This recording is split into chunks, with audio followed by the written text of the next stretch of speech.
भारत में corona virus की दूसरी लहर पिछले कई दिनों से कमजोर होती नजर आ रही है। भारत में आज 75 दिनों बाद कोरोना वायरस के सबसे कम नए मामले सामने आए, लेकिन कोरोना से होने वाली दैनिक मौतें अभी भी चिंता का विषय बना हुआ है।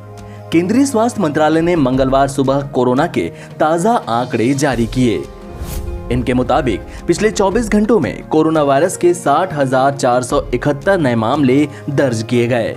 इसके बाद कुल मामले बढ़कर 2,95,70,881 हो गए।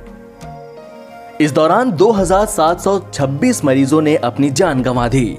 अब तक कुल मौतों की संख्या 3,77,031 तक पहुंच गई। मरने वालों की संख्या भी पिछले 2 महीनों में सबसे कम स्तर पर है। रविवार के मुकाबले सोमवार के डेटा में अक्सर इजाफा देखने को मिलता है।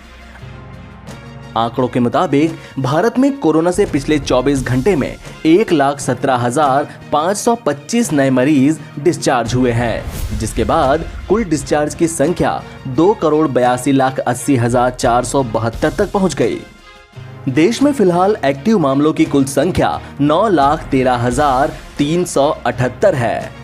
भारत के लिए राहत की बात यह है कि यहाँ रिकवरी रेट बढ़कर 95.64% हो गया। वीकली पॉजिटिविटी रेट 5% से कम होकर 4.29% तक पहुंच गया।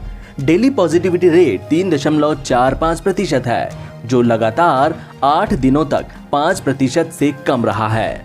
भारत में कोरोना वायरस के एक्टिव मरीजों का आंकड़ा 9 लाख के करीब पहुंच गया है।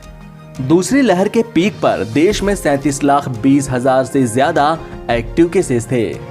66 दिन बाद रविवार को यह आंकड़ा 10 लाख से नीचे आ गया। सोमवार को एक्टिव केसेस की संख्या करीब 9,20,000 रही।